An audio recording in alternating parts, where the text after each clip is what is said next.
They had my car towed at 6 a.m. on a Tuesday, didn't even bother to ask what was under the cover. I get back from a business trip, and there's a tow truck hauling away what they think is junk. HOA president standing there, arms crossed, that smug grin like she's doing God's work. Meanwhile, half the neighborhood's peeking out their windows. Guess for them, it's better than Netflix. The crunch of gravel under my shoes, empty driveway, the whole thing feels surreal. And I'll tell you, the smell of diesel mixing with their precious landscaping and the stench of their arrogance, hard to forget. They had no idea what was under that tarp. Not the car. Not me. And definitely not who really owns this place. You ever had neighbors make wild assumptions about you? Drop a comment. Where you watching from? And have you ever crossed paths with an HOA from hell? Let me back up a second.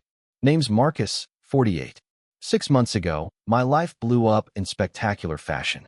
Divorced from a 20-year marriage. My ex took the McMansion, half my retirement, and custody of our teens, who barely look up from their phones long enough to care.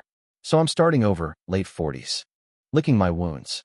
Found a corner townhouse in Willowbrook Estates. Fancy spot. Everyone drives German.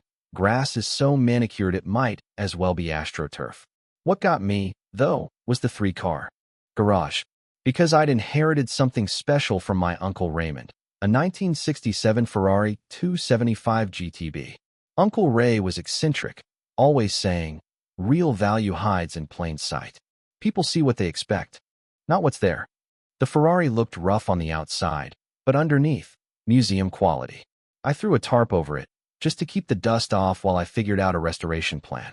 That's when I met Diane Blackwell, our very own suburban dictator. Picture the most cliché HOA president. BMW, yoga clothes she's never sweated in, smile sharp enough to slice marble. Married to a pharmaceutical sales guy, 2 private school kids. She's been HOA president for 3 terms straight. And believe me, folks who cling to small power usually do because they can't handle anything bigger. Day 3. She's at my door, handing me a violation notice that's not even legal, just threatening enough. Her perfume's so strong it makes my eyes water. I spent that night poring over every word of those HOA documents. Turns out, nothing in the rules about covered cars for less than 30 days. Diane was just flexing, seeing if I'd roll over. But she wasn't done. She started a neighborhood text chain. New guy thinks rules don't apply. Within a week, I'm the invisible man. Cold shoulders, dead conversations. This wasn't about a car. This was about Diane establishing herself as Queen Bee. What I didn't know? Uncle Raymond hadn't just left me a Ferrari. He'd left me something bigger, something that was about to turn Diane's little power play upside down. But first, she escalated. 2 weeks later, I get a certified letter, emergency HOA meeting at her house, 48 hours notice. Total power move.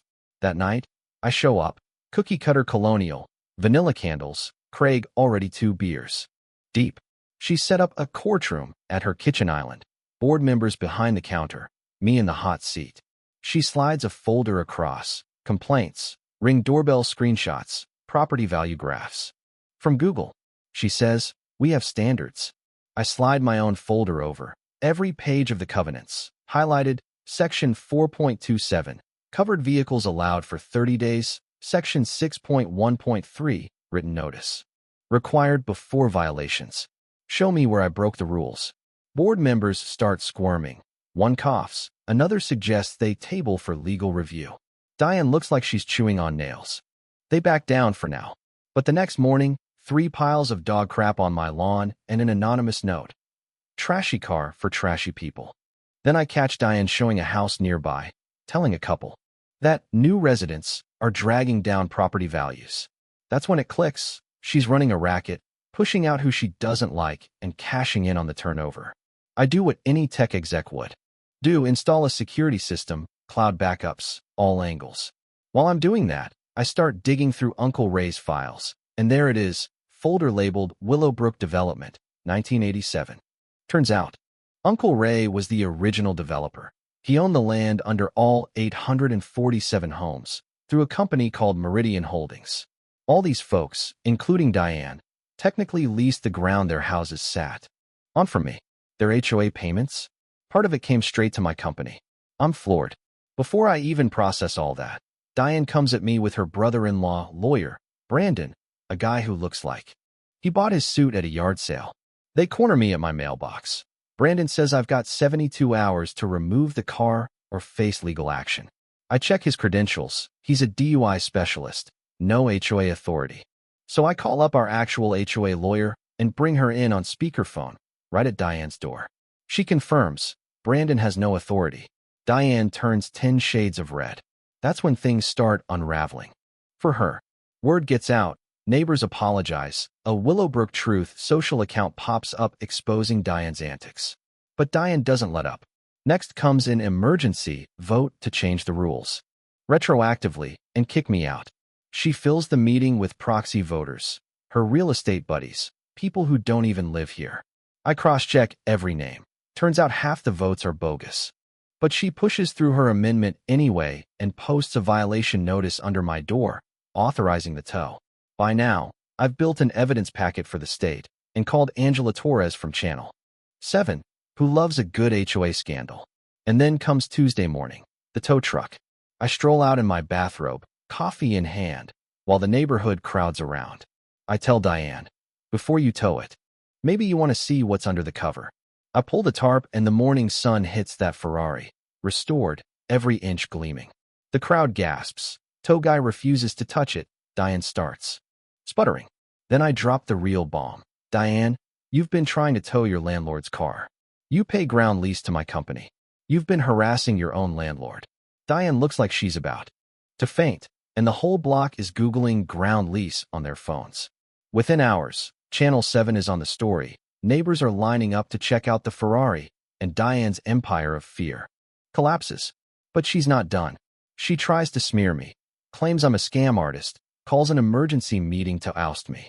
But this time, I bring the receipts. Forensic audits showing $94,000 embezzled from HOA funds, witness statements of harassment, ground lease documents in hand.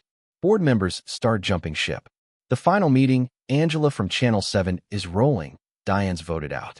On camera, her license under investigation. New board president, Sarah Martinez, a kindergarten teacher everyone actually trusts, calls for transparency, open books, and a fresh start. We launched the Raymond Chin Memorial Fund, $2.3 million for scholarships and community projects. That Ferrari goes from neighborhood junk to the centerpiece of a classic car show raising money for local charities. 6 months later, Willowbrook's on the cover of Virginia living as a model community, property values up, people actually getting along. Diane's long gone, last I heard. She's flipping condos in North Carolina. My Ferrari's worth $2.4 million now, but its real value? Proof that sometimes the best revenge is using power to make things better for everyone, not just yourself. So here's my challenge. Share your HOA nightmares in the comments. Let's swap stories and maybe, just maybe, help someone else outsmart the next Diane. If this helped you see